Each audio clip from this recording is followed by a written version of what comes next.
Hello, my name is Benjamin Z. Miller, and this video is aimed at new hard money lenders, new private lenders that they want to start earning that passive income, and they're not sure what's the best approach. They hear so much advice about this or that, so I'm going to be sharing some of my experience on both sides. I've done both sides for a lot of years.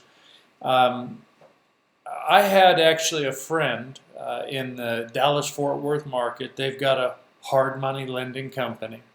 And they came to me for advice, and they said, we're working so hard, we're trying to make money, but it's just become so much of a headache because, we make these loans. By the time we cover our cost of money on making the loans, there's hardly anything left over, and I'm thinking about just, shutting the business down. What should I do? And I was able to actually look at their business and share a few insights on what they could do to make it even more successful. And I'm going to share a few of those things with you without discussing the details of their business. The first thing that they were doing that was off was they were just making loans to beginning investors. That is a recipe for a problem. If you want to do that because you enjoy working with people that are new and have energy, that's fine. But the number one way you're going to have problems is you're going to make loans to inexperienced people. That is the number one thing that I wish I could kind of get people to understand. The appraisal, the comparable sales, they're so laser focused on that because they're imagining this fantasy where they're going to get a property at a real low price and then turn around and resell it. By the time they're done with that, they're lucky if they even break even. By the time they're done with the foreclosure, by the time they're done with fixing it up, by the time they're done with real estate agent commissions, they ain't going to make any money on that. That happens like hardly ever. The problem is they made a loan to someone that's inexperienced, that doesn't know what they're doing, and they're just learning. And it's, sometimes it's the guy's fault, sometimes he's irresponsible, sometimes it's just that he's new. So that's the first thing. The second thing that's a problem is they're making small loans. It's such a waste of time to go in and make a whole bunch of little loans, $25,000, $50,000, $100,000 here and there, and then you try to add it up and get any passive income off of it, and you can't.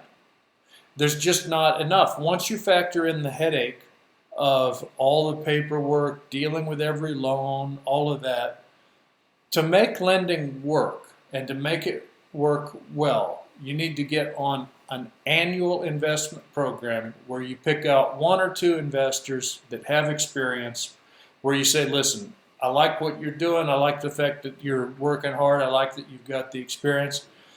I'm gonna reserve, for example, I'm gonna try this with you. I'm gonna put in $100,000 a year or $200,000 a year or whatever it might be that's comfortable, something like that, where you don't have to go in and do $1 million or $2 million right out of the gate, but build up over time. When they're doing good for you, keep working with them, because that makes it easier on the borrower, where they're not all the time having to deal with all these weird lenders that are all the they each love to make a checklist. God, they love checklists, and that's great. I'm not giving anyone a hard time. I mean, I know that there's different approaches to it, but a lot of times a more personal approach, where you're working with someone that you have a good relationship with, and they want to do the right thing for you, they want to make you money.